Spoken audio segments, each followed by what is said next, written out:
Caleb Hunter's finger hovered over the mouse for a long moment before he clicked.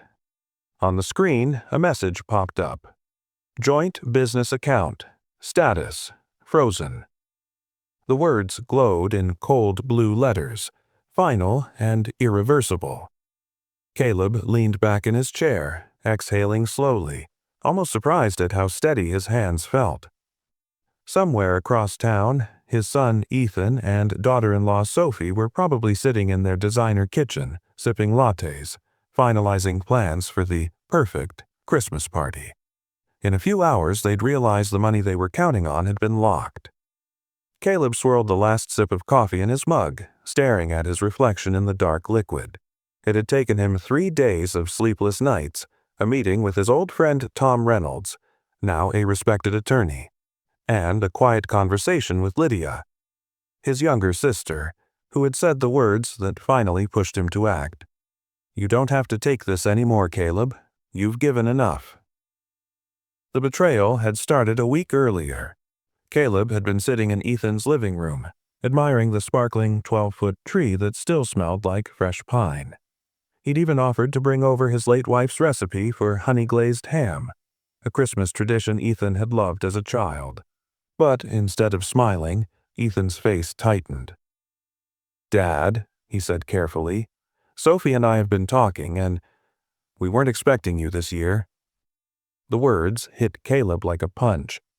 "Not expecting me?" he repeated, unable to hide the crack in his voice. Sophie, perfectly poised on the arm of the sofa, folded her hands primly. "It's nothing personal," she said with that polished, PR-ready smile. "This year's dinner is, well, it's more of a curated event. We've invited Ethan's partners, some investors. It's a chance to elevate things a little. You understand, right?" Caleb glanced around the room at the furniture he'd helped them buy, the renovations he'd co-signed loans to cover, the expensive art on the walls that his money had indirectly paid for. "So, I don't fit the aesthetic?" he asked quietly. Ethan winced. "Dad, please don't make this harder. Sophie's right. It's a business dinner and what?" Caleb's voice was low now, dangerous. "I'll embarrass you?" No one answered. The silence was louder than any words. Caleb stood slowly, his knees protesting, but his pride sharper than ever. "Enjoy your curated Christmas," he said, and walked out before Ethan could reply. Driving home that night, the streets blurred with Christmas lights he could barely see through his anger. Caleb had sacrificed for years, covering mortgage shortfalls when Ethan's startup struggled, transferring money every month to keep their business afloat, even paying for Sophie's brother's failed rehab quietly so no one else in the family would know. And this was his reward, to be treated like an inconvenience. The next morning, Caleb sat at his kitchen table with a stack of bank statements. 5 years of payments, each one like a brick in the wall between him and his son. By the time the sun rose, Caleb had made his decision. He called Tom Reynolds, his old college friend who now specialized in business law. "I want it done legally," Caleb said. "No loopholes, no way for them to undo it without me." 2 days later, the paperwork was finalized. Caleb waited until midnight, logged into the joint account, and with one decisive click froze every cent Ethan and Sophie had access to. The sound of that mouse click was the quietest, most satisfying sound he had ever heard. He set his coffee mug down and looked around his own modest house, still with the faded curtains and creaky floorboards he hadn't been able to replace because of all the money funneled into Ethan's life. For the first time in years, the house felt like his again. Caleb's phone buzzed on the table. A text from Lydia. "Did you do it?" He typed back 2 words. "It's done." Across town, Ethan had no idea yet, but Caleb knew that when they discovered what had happened, when the caterer called about the declined payment, when Sophie's perfectly staged holiday plans started to collapse, the first person they'd try to reach would be him. Caleb smiled faintly, imagining the panic that would come. This time, they wouldn't get an answer. Caleb woke before sunrise the next morning, the house still and silent except for the hum of the heater. The satisfaction from last night's click hadn't faded. If anything, it had sharpened overnight into something cooler, harder. He brewed a pot of strong coffee, sat at the kitchen table, and spread out 5 years' worth of receipts, bank statements, and transfer records. The pages formed a paper map of every sacrifice he'd made, and every insult he'd quietly swallowed. As he worked, he found patterns he hadn't noticed before: large withdrawals that matched Sophie's luxury shopping sprees, mysterious transfers to an account he didn't recognize, payments that clearly had nothing to do with the business Ethan swore needed just one more cash infusion to survive. His pen scratched across the paper, circling numbers, connecting dates, building a timeline like an investigator solving a case. Lydia arrived just after 9, her arms crossed against the cold as she stepped into his kitchen. "You look like a man planning a war," she said, eyeing the table covered in evidence. "That's exactly what this is," Caleb replied without looking up. "I'm done being the ATM that buys me just enough respect to be ignored at Christmas." Lydia sat across from him and began sorting the papers into neat stacks. "You've been carrying this weight for too long. It's not just about money, is it?" Caleb paused, staring at a receipt for a $3,200 business dinner Sophie had put on the company card. "No," he said finally. "It's about what the money cost me. My pride, my peace, 5 years of pretending I didn't notice they thought they were better than me." By noon, the stacks of paper had turned into a damning portfolio. Caleb slid everything into a manila folder and locked it in his desk drawer. Then he called Tom Reynolds. Tom's deep voice crackled through the speaker. "So, did it work?" "Account's frozen," Caleb said. "I need one more thing. Can you get me a certified copy of every payment I've made into that business? I want it in black and white." "You're building a case," Tom said approvingly. "Smart. If they try to come at you legally, you'll have every piece of proof you need." "Exactly," Caleb replied. "I want them to know I didn't just act out of spite. I acted with reason." Tom chuckled. "Reason that's going to ruin their perfect Christmas party?"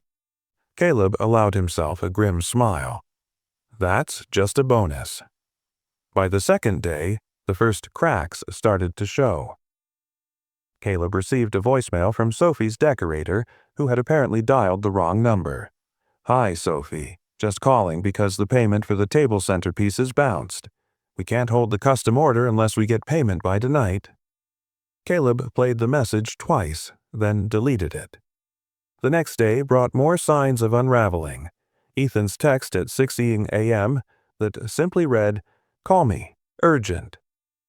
A voicemail from Sophie that started calm but dissolved into panic halfway through. "Caleb, I don't know what you did, but the bank says there's a hold on our account.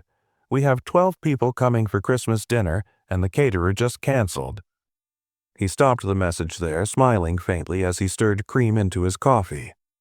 Later that afternoon, Lydia dropped by again and found Caleb sitting by the window, reading the paper while his phone buzzed nonstop on the table. "You're not going to answer that?" she asked. "No," Caleb said simply. "Not yet." The buzzing intensified. Calls, texts, voicemail notifications stacking up one after another. By evening, his phone had turned into a miniature alarm, lighting up every few minutes. Caleb placed its screen up on the counter and watched as the call counter climbed. 5 missed calls, 9 missed calls, 14. By nightfall, the number read 21 missed calls. Caleb poured himself another coffee, leaned against the counter, and let the phone buzz a final time before going silent. He didn't pick it up, didn't even turn it face down. Instead, he smiled, a slow, quiet smile that looked more like victory than amusement, and walked away, leaving the screen glowing in the dark kitchen. Across town, chaos was brewing. Somewhere in that big, perfect house, Ethan and Sophie were scrambling to salvage their curated Christmas. Caleb pictured them pacing the kitchen, arguing in hushed voices, checking the bank app over and over as if the numbers would magically change. And this was only the beginning. Caleb didn't answer a single call the next morning. Or the next. The phone buzzed on the counter like a trapped insect, but Caleb let it die there each time, sipping his coffee slowly as if the sound no longer belonged to his life. Silence wasn't just peaceful now, it was power. By noon, the voicemails turned frantic. Ethan's voice was the first to crack. "Dad, please, you don't understand. We have guests flying in. The food, the wine, we already paid deposits. Just call me back. We can fix this." Caleb poured himself another cup of coffee and let the message play until it ended. Then came Sophie's voice, colder, sharper, still trying to command him. "Caleb, this is childish. You've made your point. Unlock the account before you embarrass all of us." "Embarrass you?" Caleb thought grimly. "That's the problem. You were never embarrassed to take my money." On the second evening, the calls grew relentless, turning into back-to-back attempts that made the phone light up constantly. Caleb watched the screen once, just long enough to see 21 missed calls stacked in red letters. He smiled faintly, the kind of smile that comes when years of humiliation finally tip into justice. Then he turned the phone face down on the table and sat back, letting the silence stretch. Across town, chaos was clearly blooming. Lydia stopped by with a bag of fresh-baked rolls, setting them on the table as she raised an eyebrow. "You look suspiciously calm for a man being blown up by his entire family," she said. Caleb chuckled softly. "I've never felt calmer in my life. Do you know how long it's been since I ate breakfast without checking my balance to make sure Ethan hadn't drained it overnight?" Lydia sat across from him, her hands folded. They must be panicking by now. "Good," Caleb said, his tone hard but quiet. "Let them panic. Let them feel what it's like to lose something they take for granted." That afternoon, Tom Reynolds called with an update. "I got those certified copies you asked for," Tom said. "You want me to courier them over?" "Bring them in person," Caleb replied. "And bring extra. I have a feeling I'll need more than one copy." Tom arrived just before dinner, a leather briefcase in hand. "I'm not sure what you're planning," he said, "but I have to admit, it's satisfying watching someone finally take control of this mess." Caleb spread the documents on the table again. His movements deliberate, controlled. "This isn't about revenge, Tom. It's about ending the pattern. If I give in now, this cycle will repeat next year and the year after that. This is the only language they understand." When Tom left, the house was quiet again. But this time, the quiet wasn't empty. It was heavy with anticipation. Caleb went to his bedroom closet and pulled out a suit he hadn't worn in years. Navy blue, perfectly pressed. He hung it near the door where he could see it every time he passed. By the third night, Ethan's tone had changed completely. His final voicemail was nearly a whisper. "Dad, please, we can't even buy groceries right now. The guests are still coming, but we can't pay the caterer. Just tell me what you want from me." Caleb stood in the kitchen doorway, listening to the message with arms crossed. What he wanted from Ethan wasn't money. It was respect. And that was something he planned to take back, publicly, in a way no one would ever forget. As the winter sun sank below the horizon, Caleb felt something inside him shift. The grief, the guilt, the anger that had weighed on him for years seemed to loosen, like a knot finally untying. This wasn't just about freezing a bank account. This was about reclaiming his dignity, piece by piece, call by ignored call. The phone buzzed one last time and went silent. Caleb walked over, tapped the screen, and cleared every missed call, every voicemail, every text. A clean slate. Tomorrow, he thought, would be the beginning of something new, and the end of the man they thought they could control. The next morning, Caleb woke with a strange, almost electric energy running through him. For the first time in years, he didn't feel weighed down by guilt or resentment. Today, he wasn't just reacting. He was setting the terms. He laid out the certified bank records Tom had delivered, stacking them in a neat pile like ammunition. Each page told a story. 5 years of automatic transfers, bailout payments, loans, even that one quiet wire transfer that had paid off Sophie's brother's gambling debt. Caleb highlighted the totals with a yellow marker, the numbers glowing like warning signs. Lydia came by late that morning, carrying a casserole dish. "You've been busy," she said, nodding toward the kitchen table covered in papers. "I'm done hiding what they did," Caleb said simply. "Tonight, they'll see every number, every date, every sacrifice laid out in black and white." Lydia hesitated. "You're really going through with this?" "Yes." Caleb's voice was calm, almost too calm. "They tried to erase me from my own family. Tonight they'll remember who I am." Lydia reached across the table and squeezed his hand. "Make sure you do it for you, Caleb. Not just to hurt them." He gave her a small, grim smile. "Oh, it's for me, but I won't deny it's going to hurt them too." That afternoon, Caleb received an unexpected call, this time from Rachel, Sophie's glamorous influencer friend. "Caleb," she said, her voice curious, "I heard there's tension about Christmas dinner. Sophie asked me to reschedule, but she wouldn't tell me why. Is everything okay?" Caleb almost laughed. Sophie must be panicking if she'd let Rachel in on the drama. "Everything's fine," Caleb said, his tone smooth. "In fact, you should still come tonight. It might be the most memorable dinner you've ever attended." Rachel hesitated, intrigued. "You sound different. Almost excited?" "I am," Caleb replied. "You won't want to miss this." When he hung up, he felt a strange thrill. Rachel's presence meant there would be witnesses, not just family but outsiders who would see the truth unfold in real time, maybe even post about it later. As evening approached, Caleb dressed carefully. The navy suit hung perfectly on his frame, a reminder that he was still a man with dignity. He polished his shoes until they gleamed and adjusted his tie in the hallway mirror. Lydia met him at the door just before 6. "Are you sure you want me there?" she asked. "I need someone in my corner," Caleb said. "Besides, you've earned the right to watch this." Together, they drove through the snowy streets, the headlights cutting through the December dusk. When they reached Ethan and Sophie's neighborhood, Caleb parked across the street and just sat there for a moment, watching the warm glow of their house. Cars were already lining the driveway. Ethan's business partners, Sophie's carefully chosen guests, Rachel's little red sports car parked right in front. "Are you nervous?" Lydia asked. Caleb shook his head slowly. "No. I've been nervous for 5 years. Tonight, I'm ready." He picked up the leather briefcase from the back seat, the weight of it solid in his hand.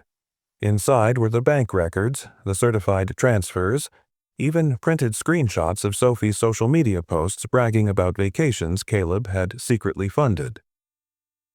Everything he needed to end this once and for all. Lydia touched his arm. "Once you do this, there's no going back." Caleb opened the car door and stepped into the cold night air. "Exactly," he said. "That's the point." Together, they crossed the street, their footsteps crunching in the snow. From inside, Caleb could hear laughter and clinking glasses, the sound of a perfect holiday dinner, a curated world that didn't include him until now. He reached for the door handle and found it unlocked. Of course it was. Sophie loved to brag about how safe their neighborhood was, how they never needed to lock their doors. Caleb pushed the door open slowly, the warm air hitting his face like a challenge. Lydia followed him inside. The house was immaculate, the smell of roasted turkey and mulled wine filling the air. Somewhere in the dining room, a toast was being made. Caleb tightened his grip on the briefcase and exchanged one last glance with Lydia. "Ready?" she whispered. Caleb nodded. "Let's end this." The dining room fell silent when Caleb appeared in the doorway. 12 heads turned, forks frozen halfway to mouths. Sophie's face went pale, her perfect hostess smile evaporating. "Caleb," she said, standing abruptly. "This is not the time." "It's exactly the time," Caleb replied, his voice steady. He stepped into the room, Lydia behind him like quiet backup, and set the leather briefcase on the marble sideboard. "Dad, what are you doing?" Ethan's voice was low, nervous, as though he already knew the answer. Caleb didn't look at him. Instead, he addressed the entire table. "I understand you've all been told I wouldn't be here tonight," he said calmly, "but I thought it was only fair you meet the man who paid for this dinner, this house, and more of this lifestyle than you probably realize." Murmurs rippled around the table. One of Ethan's business partners raised an eyebrow. Sophie flushed crimson. "Caleb, this isn't appropriate," she hissed. Caleb opened the briefcase and pulled out the first stack of papers. "What's inappropriate," he said, "is 5 years of being treated like a walking checkbook. What's inappropriate is being banned from Christmas dinner in the very house I helped buy. What's inappropriate is being erased from my own family, while quietly footing the bill for everything you see around you." He moved around the table with slow, deliberate steps, placing a packet of documents in front of each guest. The room was so quiet they could hear the soft slap of paper hitting linen. "These are certified bank records," Caleb said, his voice as cold as the December air outside. $168,000 in mortgage payments, $47,000 for your down payment, $22,000 for kitchen renovations, utility bills, insurance premiums, even Sophie's brother's rehab, all of it, mine. Rachel, seated near the end of the table, picked up the papers and began flipping through them with wide eyes. "This is a lot of money," she murmured almost to herself. "Feel free to take photos," Caleb said evenly. "I'd hate for anyone to miss the truth later." Sophie slammed her hands on the table. "This is a private family matter." Caleb turned to her, his gaze like steel. "You made it public the moment you disinvited me to Christmas because I didn't fit the aesthetic. You made it public when you told your friends, and God knows who else, that I was an embarrassment." Ethan's face was red now, but he said nothing. "And just in case anyone here thinks I'm exaggerating," Caleb continued, pulling his phone from his pocket, "here's what the last 3 days have looked like for me." He held the phone high so the entire table could see the glowing screen. 21 missed calls. The number hung in the air like a verdict. Rachel reached for her own phone and snapped a quick photo before Sophie could protest. 3 days ago, Caleb said, I froze the business account I co-signed for, every cent, and I let you sit with the consequences. The canceled catering, the bounced decorator payments, the frantic phone calls. He leaned forward slightly, his voice dropping to a quiet, dangerous level. That panic you've been feeling, that's what 5 years of being financially bled dry feels like. For a moment, no one spoke. Then one of the business partners, a heavy-set man with a sharp suit, turned to Ethan. "Is this true?" he asked coldly. Ethan swallowed hard. "Dad, Yes or no?" Caleb cut him off. Ethan's shoulders slumped. "Yes." The partner pushed back from the table. "Do you have any idea what this makes you look like to investors?" Sophie tried to regain control. "This is all being blown out of proportion." "No," Caleb said, his voice like a whip crack. "This is proportionate. For 5 years I carried you. Tonight I'm done. This is the last meal of yours I'll ever pay for." The words landed like a gavel. Silence followed, heavy and final. Caleb gathered the empty briefcase, straightened his tie, and looked directly at Ethan one last time. "You wanted me out of your Christmas? Congratulations. After tonight, you'll never have to wonder if I'll show up uninvited again." Then he turned and walked out, Lydia following. Behind them, the room erupted into whispers, accusations, the sound of a carefully curated world collapsing under its own weight. Outside, the cold air bit at Caleb's face, but he felt lighter than he had in years. He glanced back once at the glowing windows where shadows moved frantically behind curtains and allowed himself the smallest of smiles. "They'll never forget tonight," Lydia said softly. "They're not supposed to," Caleb replied. Snow was falling lightly when Caleb got home, powdering the steps of the porch he'd been meaning to repair for years. He set the briefcase down, loosened his tie, and stood there for a long moment, just breathing in the cold night air. For the first time in years, his chest didn't feel tight. The house felt different when he stepped inside, warmer, lighter, as if the weight of 5 Christmases had been lifted from its walls. The next morning, his phone buzzed again, but this time the sound didn't irritate him. He let it ring twice, then finally answered. "Dad." Ethan's voice was hoarse, broken in a way Caleb had never heard. I don't know what to say." "You could start with the truth," Caleb said evenly, sitting down at the kitchen table. There was a long pause, then Ethan spoke quietly. "I'm sorry, for Christmas. For Sophie's words, for letting it go on this long. You didn't deserve any of it." Caleb let the silence stretch, letting the apology settle. "No," he said finally, "I didn't. And I can't undo the last 5 years, Ethan. Neither can you." "I know," Ethan said, "but I want to try. To make things right."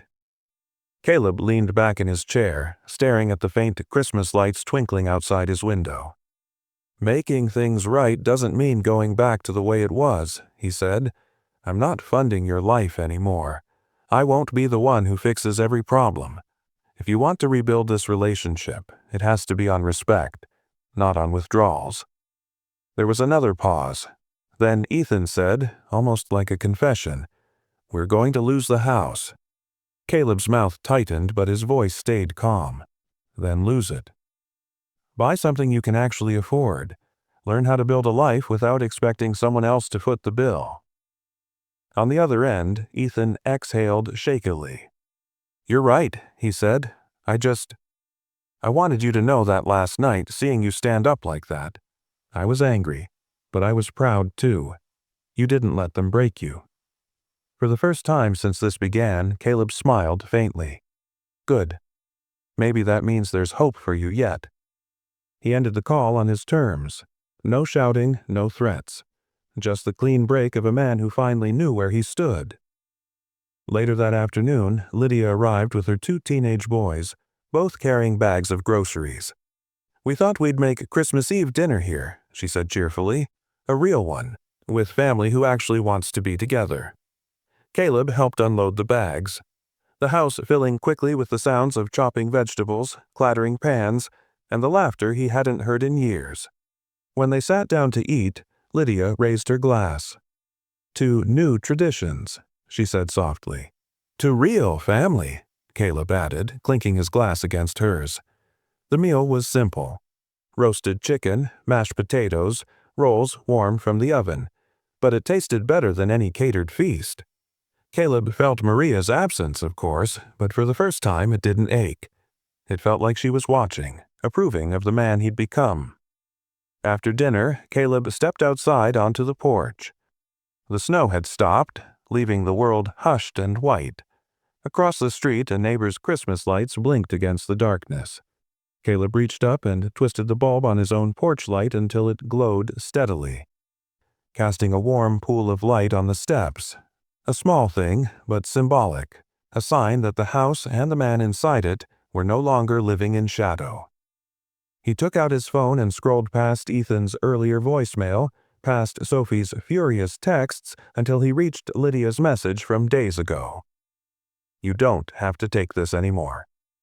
Caleb smiled, deleted every old message and typed a new one, this time to Lydia. "Dinner at my place every year from now on. Our tradition." He slipped the phone back into his pocket, leaned against the porch rail, and let the cold air fill his lungs. For the first time in years, Caleb wasn't dreading Christmas. He was ready for it. And somewhere across town, in a house lit too brightly for the mood inside, Ethan and Sophie were finally learning what life looked like without Caleb's money. Caleb raised his glass of whiskey to the night sky.